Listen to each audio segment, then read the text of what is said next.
তো গাইস দেখো গপুর খাওয়া হয়ে গেছে, আর গপুকে আজকে আমি দিয়েছিলাম হচ্ছে লাড্ডু, ওর প্রিয় খাবার। তো চলো গপুর সাথে তোমাদের একবার দেখা করি। এই দেখো আমার গপু, দেখেছো কিউট?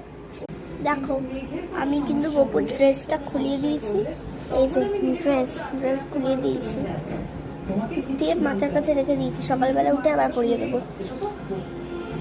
খুলিয়ে রাত্রিরে শোয়াই, শীত শীত হলে আমি রাত্রিরে উঠে ওকে পরিয়ে দিই।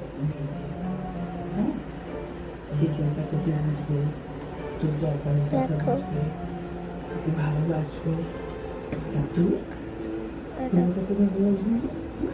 বাবুকে মশা কামড়ে দিল আমাকে। তো চলো গপুকে আমি গপুকে ঘুম পাড়িয়ে দিয়ে চলে এসেছি। তো চলো টাটা, এখানে ভিডিওটা শেষ করছি। ভালো লাগলে লাইক করো, না ভালো লাগলে লাইক করতে হবে। টাটা।